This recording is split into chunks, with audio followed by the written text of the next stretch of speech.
রহমতুল্লাহি ওয়া বারাকাতুহু। মহান আল্লাহ তাআলা আমাদেরকে এই পবিত্র জুমার সালাতে হাজির হওয়ার, উপস্থিত হওয়ার সুযোগ দিয়েছেন। পড়ি আলহামদুলিল্লাহ। আল্লাহ যেন আমাদের এই সালাতকে কবুল করেন তার দয়ায়। সবাই বলি আল্লাহুম্মা আমিন। আজকে আমাদের সকলকেই পবিত্র হিজরি নববর্ষের শুভেচ্ছা। আজকে আমাদের মুসলমানদের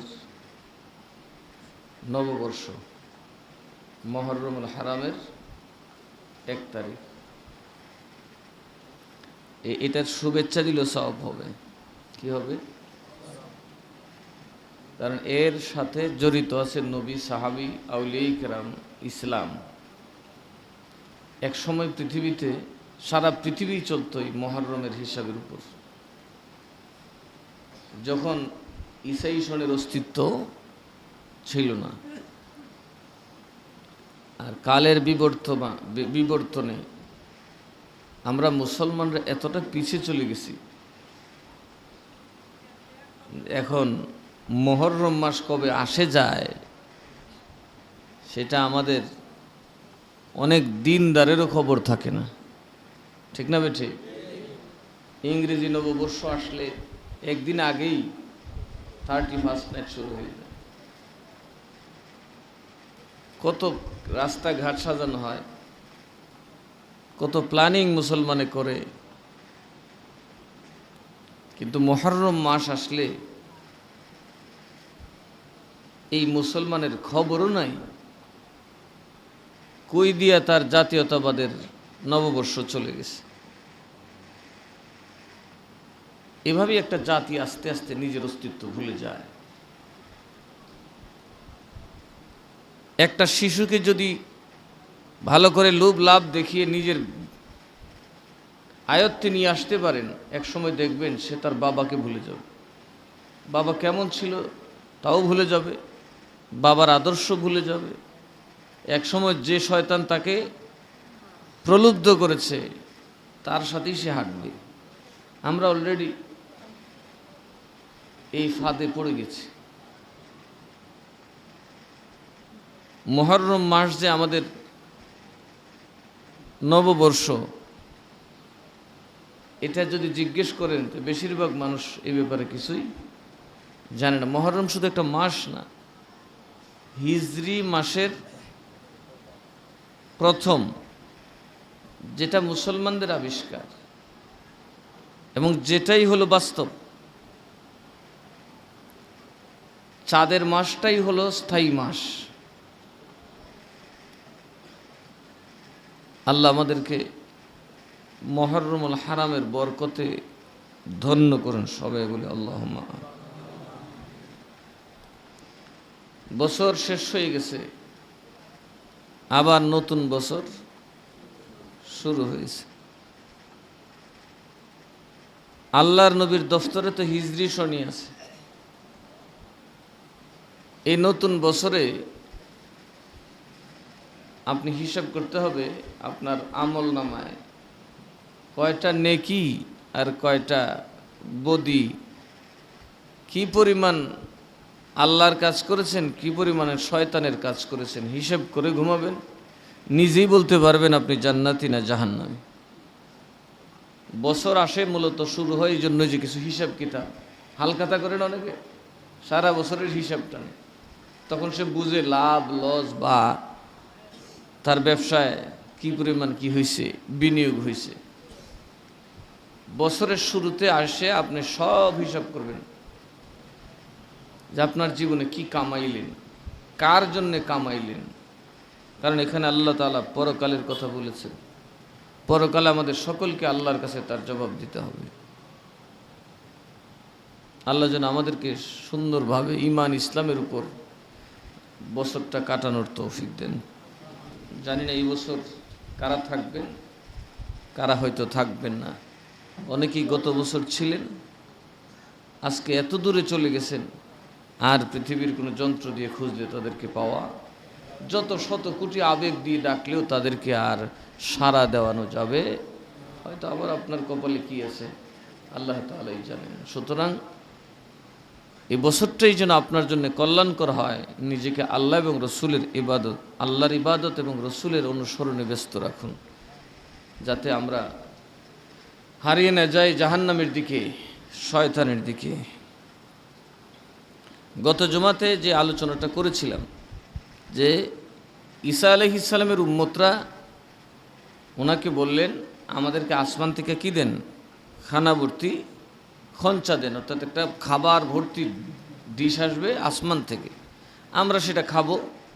আমাদের যারা বিরোধী পক্ষ তাদেরকে দেখাবো যে আমাদের নবী সঠিক, ঈসা আলাইহিস সালামের ক্ষমতা সঠিক, ওনার মুজিজা বাস্তব। তখন ঈসা আলাইহিস সালাম এদেরকে বলছিলেন যে তোমরা কি তাহলে এই কথা মনে করো আল্লাহকে ভয় করো না? না, ভয় করি, কিন্তু একটা দলিলের ব্যাপার আছে না? আপনার একটা মুজিজা দিলে তো আমরা বলতে পারি, আমরা যারা ঈমান আনে নাই তাদের সাথে একটা কথায় যেতে পারি, একটা তর্কে যেতে পারি। তখন ঈসা আলাইহিস সালাম বললেন তাহলে তোমরা 30 দিন রোজা রাখো। কি রাখো? কি রাখতে হবে? রোজা রাখো। ওরা 30 দিন রোজা রাখলো, ঈসা আলাইহিস সালামও রাখলেন। এরপরে উনি শেষ দিন গোসল টোসল করে মোটা কাপড় পরে 2 রাকাত নামাজ পড়ে আল্লাহর কাছে সেজদায় করে কাঁদতে শুরু করলেন যে আল্লাহ তুমি তো সব পারো, তো আমার উম্মতরা যেহেতু চাইছে এদেরকে এটা দাও। উনি কি বলে দোয়াটা করছিলেন? ক্বালা ঈসা ইবনে মারইয়াম আল্লাহুম্মা রাব্বানা আনজিল আলাইনা মাইদাতান মিনাস সামা।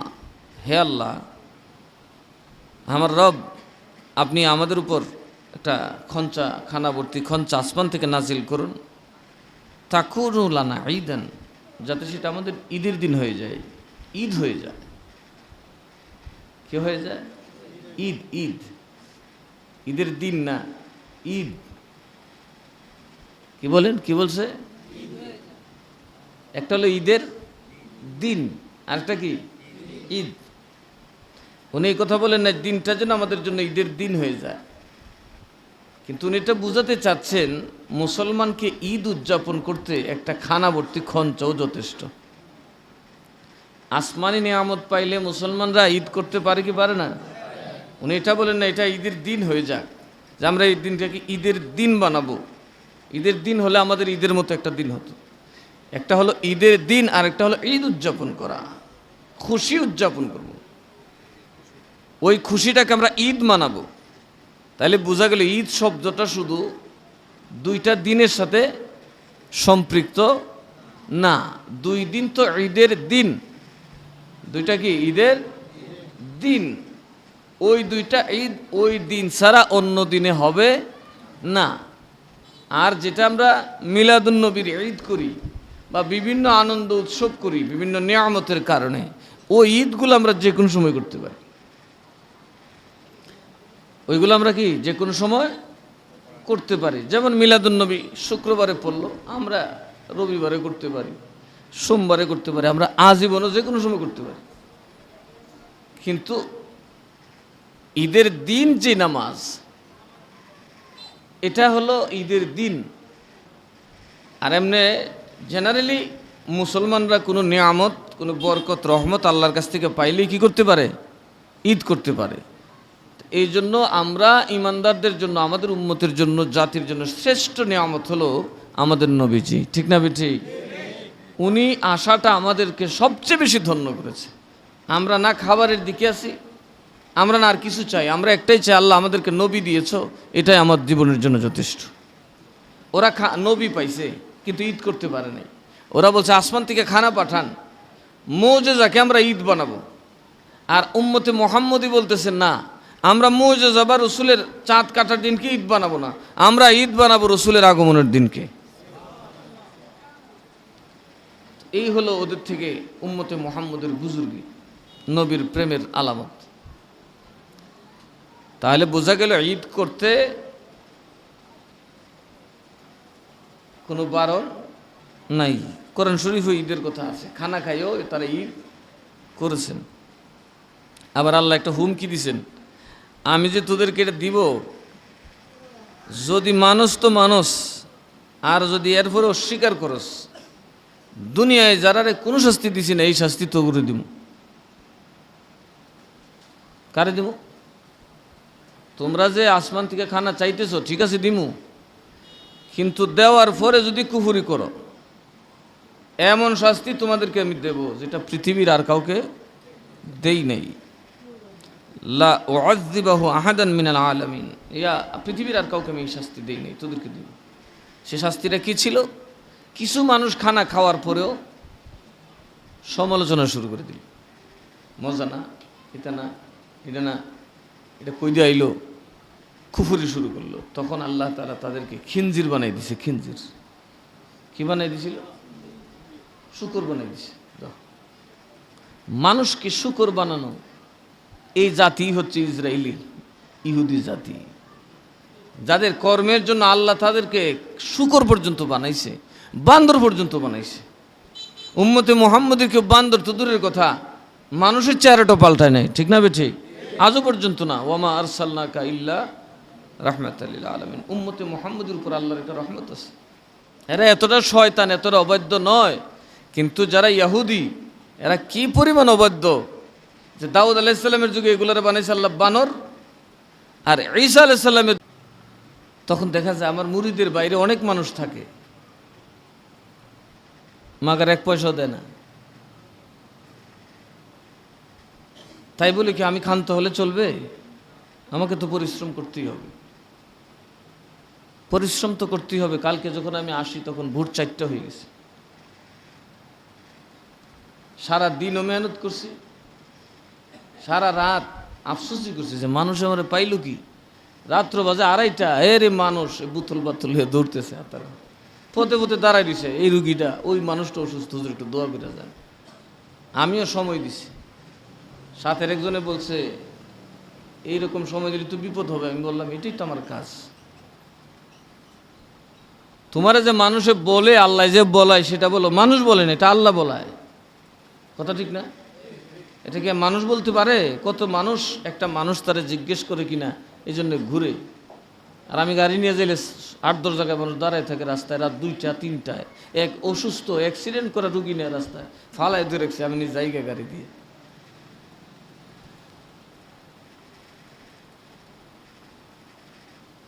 তাই বলি আমি ক্ষান্ত হয়ে থাকলে চলবে? চলবে তো না। আমি এক লোকরে বললাম, কেউ আপনি তো আমার বক্ত কি দিবেন? আমি আমার ফির রেজি গাই দিব। তো বললাম বোতল যখন আনেন তখন ফিসাব রেজি গাই আইননি কোনা, এটা জিগান লাগে না, মাল দিতে জিগান লাগে। তো জিগাইলাম আপনার পিসাবে মাদ্রাসা কয়টা করছে? আদাটাও না।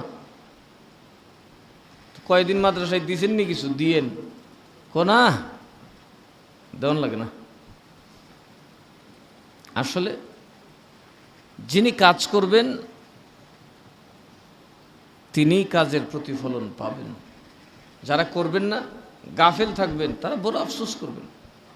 কবরের ঘুম থেকে যখন জাগবেন এত আফসোস করবেন যে আফসোসের পিপাসায় সাগর দিলেও তার আফসোসটা মিটবে না, এত আফসোস করবেন। আল্লাহ যেন এই আফসোস থেকে আমাদেরকে অন্তত নাজাত দেয়, এই চেষ্টাই করে যাচ্ছে আমি এবং আমার দায়িত্বে যারা আছেন। এরা তো জবাব আমাকে দিতে হবে। ঈসা আলাইহিস সালামকে তার উম্মতের কথা জিজ্ঞেস করবে, প্রত্যেক পীর সাহেবকে তার মুরিদের ব্যাপারে আল্লাহ জিজ্ঞেস করবে। কোন মুরিদ? যেই মুরিদ পীরকে ইমামের মতো মানার মতো মানছে, সর্বান্তকরণে পীরের অনুসরণ করছে। নবীদের দয়া কত মহান। قال الله هذا يوم ينفع الصادقين صدقهم لهم جنات تجري من تحتها الأنهار خالدين فيها أبدا رضي الله عنهم ورضوا عنه ذلك الفوز العظيم। আল্লাহ বলবেন, এই আজকে হইল সত্যবাদীদের দিন। কাদের দিন? সূর্যটা মাথার আধাত উপরে থাকবে, মানুষের দুনিয়াদারির বোঝাটা মানুষের মাথায় থাকবে। 1 শকের জমির মালিক যে, তার 1 শকের জমি তার মাথার থাকবে। দেখতে ছোট হবে, ওজন 1 শকের জমির সমান হবে। সেদিন ঘাড় ভাঙবে না, মজবুত করে দিব আল্লাহ। খালি কষ্ট হবে, বুঝার যন্ত্রণা অনুভব হবে। কিন্তু বুঝা মাথা থেকে নামবে না, বলবে আরে বেটা তুই কেডা আবার, কোমা আমি কেডা, আমারে ভাইবার লেগে সারা রাত দিন চিল্লাইলি, এখন আমি আইছি আমার কস তুই কেডা, কো বেটা তুই আজকা নিয়ে আইতে, কোমা এটা কি, আজকে তো তুমি ছাড়া আমার আর কেউ নাই, এত কষ্ট করে আমারে বানাইছো, এত কষ্ট করে আমারে লালন পালন করছো, এখন সিফাত পড়ছি, তুমি ছাড়া আমার আছে কে, সুতরাং তোমার দৌলত আমি এখন তোমার মাথায় উঠতে বসি, আমার লইয়া যাও। আল্লাহ বলবেন খাসা ফালানো যাবে না, এটা জবাব দিতে হবে। যত বড় দিনদারি আপনি হন, দুনিয়াদারি করলে দুনিয়াদারির প্রত্যেকটা পোকামাকড়ের হিসাব আপনাকে দিতে হবে, সারা পাওয়ার কোনো সুযোগ নেই। আল্লাহ বলেন এটা হচ্ছে ওই দিন যার মধ্যে সত্যবাদীদের সততা তাদের কাজে আসবে। দুনিয়াতে যারা সততার জন্য, সত্যবাদীদের জন্য তিরস্কার পাইছে, তারা অনেক কিছু পাওয়ার ছিল কিন্তু সেটা থেকে তারা কী হয়েছে, বঞ্চিত হয়েছে, ওই সত্যবাদীদেরকে আজকে পুরস্কৃত করা হবে, এটা আজকে তাদের দিন। আর তাদের জন্য আছে জান্নাত, তাদের জন্য কি জান্নাত, যার তলদেশে নদীসমূহ, নহরসমূহ, লেকসমূহ প্রবাহিত থাকবে, আর তারা সেখানে আবাদুল আবাদ থাকবে, আর তাদেরকে বের করা হবে না, মৃত্যুর ভয় দেখানো হবে না, কোনো ক্ষতির আশঙ্কা সেখানে থাকবে না। কেন? রাদিয়াল্লাহু আনহুম ওয়া রাদু আন, আল্লাহ তাদের উপর খুশি, তারাও আল্লাহর উপর। তার মানে আল্লাহ খুশি আপনার সত্যবাদিতায়, আপনার নেই আল্লাহ খুশি, কারণ আপনি দুনিয়াতে কষ্ট করেছেন আল্লাহর ভয়ে, এই জন্য আল্লাহ আপনার উপর খুশি। আর আপনি যা পেলে খুশি হবেন, আবাদুল আবাদ আপনাকে আল্লাহ তাআলা ওই খুশির সাগরে ডুবিয়ে দেবেন, আপনার আনন্দের বা আপনার খুশি হওয়ার কিছু বাকি রাখবেন না তিনি। আর এটাই হচ্ছে যারা সত্যবাদী তাদের জন্য মহা সাফল্য, মস্ত বড় সাফল্য, ফৌজুল আজিম, নজর কারা সাফল্য। আল্লাহ যেন আমাদের সবাইকে সাফল্য অর্জন করার তৌফিক দান করেন। লিল্লাহি মুলকুস সামাওয়াতি ওয়াল আরদি ওয়া মা ফীহিন্না ওয়া হুয়া আলা কুল্লি শাইইন কাদির। যা কিছু আছে সব কার? আসমানে জমিনে সব কার? মালিকানা কার? ভালো করে বলেন, মালিকানা কার? না আমার? হ্যাঁ, শুধু আসমান জমিন নাই, মাফিহীন না, এর ভিতরে যা আছে, মানুষ, গরু, ছাগল, ভেড়া, আসমানের ভিতরে গাছ, তরু, লতা, পানি, সাগর যা আছে সব কার? তাহলে এই বাড়ি কার? না আমার? তা আমারই তো কই বেশি। আপনার 100 ক্ষেত আছে, কয়েকের ক্ষেত আল্লাহর রস্তি দিছেন, আল্লাহ কিয়ামতের দিন জিগাইব, জি পুত্রে কয়েকের দিছস, জবাব দিব তোর মাইয়া ভোলা দৌড়ে লইয়া, যারে যা দিছ সে জবাব দিবি। বন্ধুরা লইয়া খাইছো, বন্ধুরা আনো তোমার পক্ষে সুপারিশ করতো, হ্যাঁ, সুপারিশ করলে কিছু নেকি দিলে মাফ করে দিবে। সেদিন বন্ধু থাকবো নি, বন্ধুরে ডাই কেনবো, বন্ধুরে কইব বন্ধু তো আমি আমার ভালো কইব, বন্ধু কইব বড় গাঞ্জা কর, এ বাবার ব্যবসা করে, ঠিক মামলা কম হইব না আর শক্ত হইব। আল্লাহ খিল্লাহু ইয়াউমাইযিন বা'দুহুম লিবা'দিন আদুও্বুন, কিয়ামতের দিন বন্ধু হয়ে যাবে শত্রু, মা বাচ্চা আলাউলাদ সব ফলাইব আপনারা ভালাইতে, দেখাই দিব না আর আপনারা কি নেকি দিব। সুতরাং যা করবেন নিজের জন্য করেন, সময় থাকতে নিজের জন্য করেন, কেউ আপনার আপন হবে না। মৃত্যুর সাথে সাথে আপনার বাড়িটা নির্দয়ভাবে আপনার সন্তান বিক্রি করে দেবে, আপনার এখানে ভেটু দেওয়ারও কিছু নেই, সিউমিউ করারও কিছু নেই, কারণ মৃত্যুর পরে আর আপনার এই দুনিয়ার সাথে কোনো সম্পর্ক থাকবে না। যা করবেন মৃত্যুর পূর্বেই। ওয়া হুয়া আলা কুল্লি শাইইন কাদির, আপনি মহান আল্লাহ সর্ববিষয়ে শক্তিমান। মহান আল্লাহ কি? সর্ববিষয়ে, কথা কয় না, সর্ববিষয়ে। এখন একবারে প্রশ্ন করছে আল্লাহ সব পারে তো মিশা কত পারে? কি পারে? কথা করে আল্লাহ নাকি মিশা কত পারে? তো আল্লাহ না পারলে কেউ নিলতে, এটা কি বলছে কথাটা? এক আলেম এই কিতাবের মধ্যে লিখছে আল্লাহর পক্ষে সব বলা সম্ভব। তো আল্লাহ কি মিথ্যা বলতে পারে? মিথ্যা বলাও আল্লাহর শান। আল্লাহ মিথ্যা বলার দরকার আছে? মিথ্যা কেটা? যেটা বলছি এটা হয় না, এটার নাম মিশা।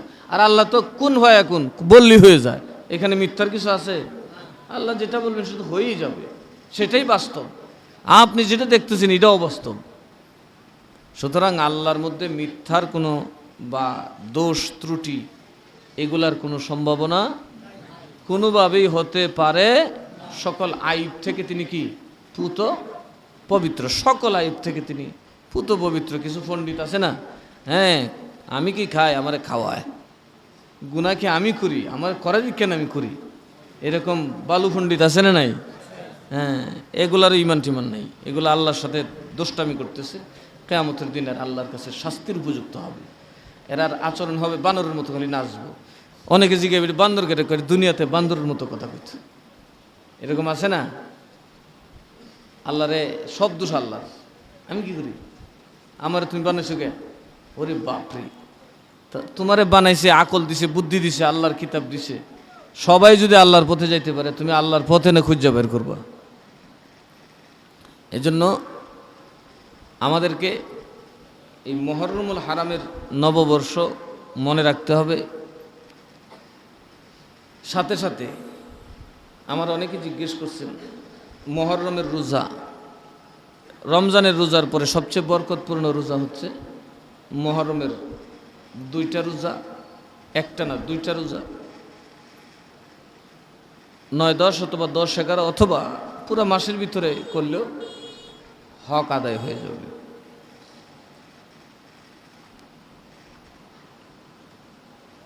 আর অনেকে বলতেছেন যারা হাই হুসেন করে, এই তোমার মাইকি কি করতেছে, হাই হুসেন করে মুকাম করে, এরা সুন্নি না শিয়া? প্রশ্নের জালে জানবাসন আজকে কঠিন হয়ে গেছে। মেসেজ আসে একটার পর একটা। আসলে সুন্নি শিয়া কথাটা এত সহজে কাউকে বলা যাবে না। এটা আকীদার ব্যাপার। কিসের ব্যাপার? সুন্নিদের সাথে শিয়াদের আকীদার অনেক ফারাক, আকাশে পাতালে ফারাক। সুতরাং একজন সুন্নি মানুষ শুধু হাই হুসেন করলেই বা মুকাম করে গেলেই তাকে শিয়া বলা যাবে না। কি বলা যাবে না? শিয়া বলা। কারণ এরা একটা ভালো বা মন্দ একটা আমল না করতেছে, বুকে চাপড়াইতেছে, হাই হুসেন করতেছে, অথবা নারী পুরুষ একসাথে হয়ে গেছে। এটা তো আকীদার ব্যাপার না, এটা এদের আমলে গলদ, পর্দার খেলাপ করতেছে, ঠিক না? বা এটা নিরামিষ খায় না, এটা এরার ব্যাপার। নিরামিষ খায়, কিছু বাড়াবাড়ি আছে, টুপি মাথা দিলে খুললে লাই নাকি, আমি দেখি নাই। আজের এত অপবাদ দেওয়া যাবে না। শুনছি আর কি, টুপি নাকি খুলে ফেলে, জুতা খুলে ফেলে, এগুলো এদের ব্যাপার। এদের এরিয়ার একটা জায়গায় যদি মিলাদ পরে 10 জনে, তা আপনি যদি জুতা নিয়ে টটো করে হাঁটেন, তার একবার ধমক দিব না? আসলে ইশকের ভিত্তিতে মানুষ কিছু উল্টাপাল্টা কাজও করে, এগুলাকে শুধরাই দিতে হবে। তো এতটুকুর জন্য কাউকে শিয়া বলা যাবে না। শিয়া বলতে গেলে অনেক ব্যাখ্যার প্রয়োজন, অনেক আকীদার ব্যাপার আছে। শিয়াদের সাথে আমাদের অনেক রাতার দিন তফাৎ। ওইগুলা যদি না পাওয়া যায় তাহলে কাউকে শিয়া বলা যাবে না। 2, আমালান শিয়া, ওদেরকে আমলি শিয়া বলা যাবে কিনা? যেমন ওই দিন একজন মুফতি সাহেব বললেন যে আমাদের দেশে যারা তাজিয়াদার এরা আকীদাতান সুন্নি, আমলান শিয়া। আমি বললাম না, আমলেও এরা শিয়া না, আমলেও এরা শিয়া না। কিভাবে হবে? আমল কি? নামাজ। কথা কয় না? আমল কি? নামাজ। ওরা নামাজ পড়ে হানাফিদের নামাজ, তো হানাফি আবার শিয়া হয় কেমনে? আপনি কোন আমলটাকে আকীদার সাথে কাউন্ট করবেন? মিলাদ শরীফ কেউ পড়ে দাঁড়ায়া রসুলরে কিয়ামে সালাম দেয়, আর কেউ আজীবনও দাঁড়ায়া দিল না, তাকে আপনি গোমরা বলার কোনো সুযোগ, জাহান্নামী বলার সুযোগ নাই। কিন্তু এটাকে যখন উল্টা ফতোয়া দেয়, এটাকে যখন হারাম বলে, তখন আমরা তাদেরকে ওহাবি বলি। কথা বুঝেন নাই কথা? যদি কেউ আজীবনও নবীকে দাঁড়ায় সালাম না দেয়, তবে তার জন্য সে গুনাহগার হবে না। আজীবনও যদি কেউ পীরের ওরস না করে গুনাহগার হবে না, কিন্তু এটার বিরোধিতা করলে সে অবশ্যই গুনাহগার হবে, কারণ ভালো কাজের বিরোধিতা করে এটা শয়তানের কাজ। আর যেহেতু আল্লাহ বলেছেন ভালো কাজে তোমরা অগ্রসর হও, সেক্ষেত্রে সওয়াবের কাজ, মুস্তাহাব কাজ আমি করলে সমস্যা কি? মুস্তাহাব কাজের অনেক উপকার, অনেক কল্যাণ আছে। ওরস করার অনেক কল্যাণ আছে, অনেক উপকার আছে, বহুবিধ উপকার আছে। যদিও আমরা তথাকথিত উরুস না, যেগুলার শুধু অপকার আর অপকারই আছে। এজন্য আমাদেরকে পাঠ করে কথা বলতে হবে। সব উরুস বৈধ না, সব মাজারে যাওয়ার কোনো যৌক্তিকতা নাই। সব মাজার মাজার না, কিছু আছে বাজার। তো বাজারে গেলে বাজার পাবেন, মাজারে গেলে মাজারেরটা পাবেন। এই জন্য আপনাকে মাজার যাচাই করে যেতে হবে, এটা অলির মাজার নাকি ফুটলাসার মাজার, এটা বুঝে যেতে হবে না। মাজার বানাইলে তো জনে একটা বানাইতে পারবেন। আমার আব্বার আমি মহব্বত করে আমি এক মাজার বানাই, বসে তো সমস্যা আছে।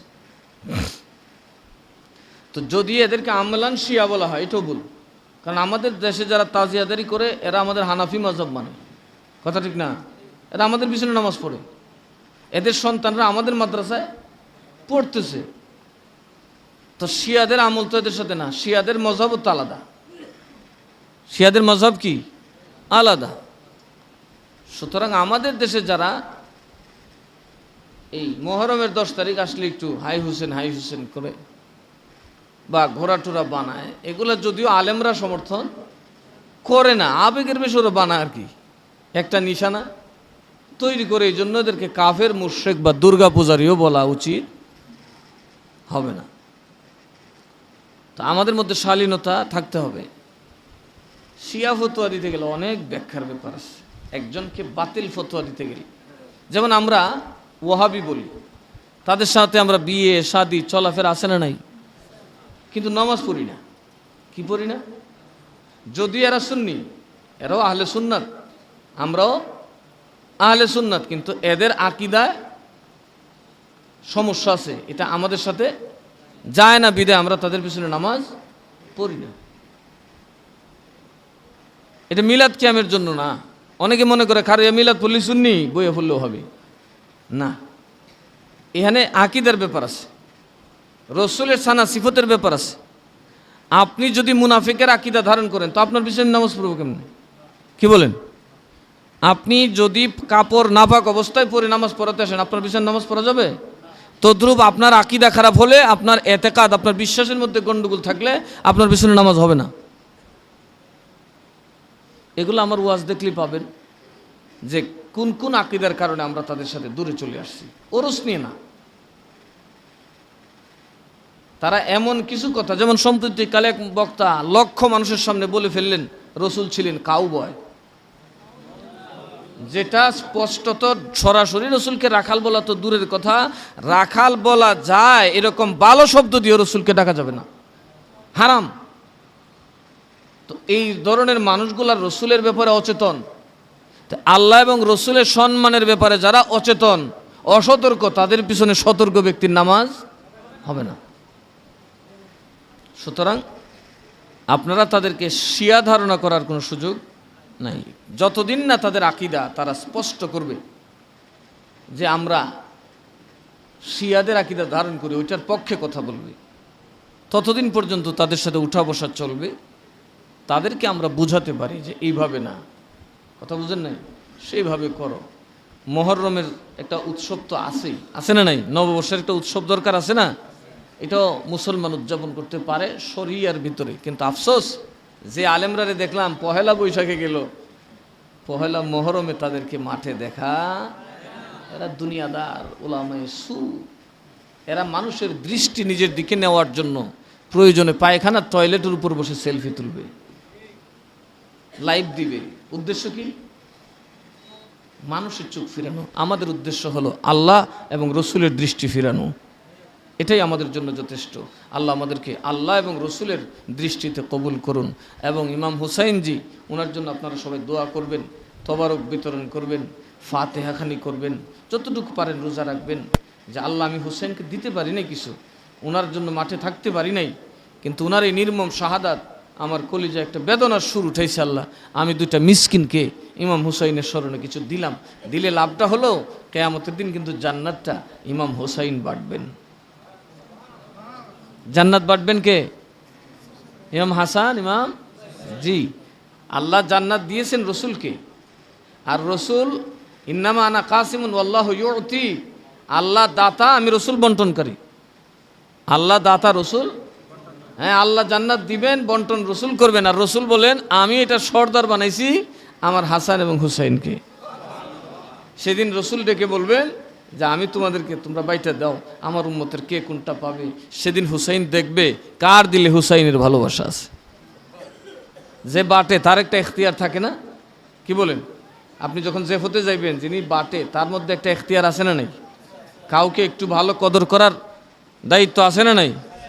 এটা মালিকই বলে দেয়, সব মানুষ সমান না, কিছু মানুষ আছে গণ্যমান্য, দীক্ষা দিস কথা কন।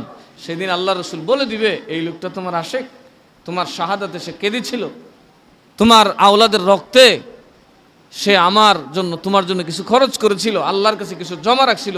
আল্লাহ বলে দেবেন হুসাইন তোমার জন্য তার কিছু হাদিয়া আছে, এই লোকটা দুনিয়াতে থাকতেই তোমার জন্য হাদিয়া প্রেরণ করত, সুতরাং সর্বাগ্রে তাকেই তুমি জান্নাত দিয়ে দাও। অবশ্যই ইমাম হুসাইনের জন্য আমাদের আয়োজন থাকতে হবে। আগামী 2 তারিখ, জুলাইয়ের 2 তারিখ আমাদের নূরপুর স্কুল মাঠে, দক্ষিণ স্কুল মাঠে আমরা যতটুকু পারি হুজুর সৈয়দুস সোহাদা ইমাম হুসাইন রাদিয়াল্লাহু তাআলা আনহুর এবং ওনার সঙ্গীগণের স্মরণে সোহাদায়ে কারবালার মাহফিল আগামী কি 2 তারিখ, কি বলবো, মানছে আমার হুস্টার দাম আল্লেন, আমার একটা হুস্টার দিল, বুধবার নেই, আয় রে কোন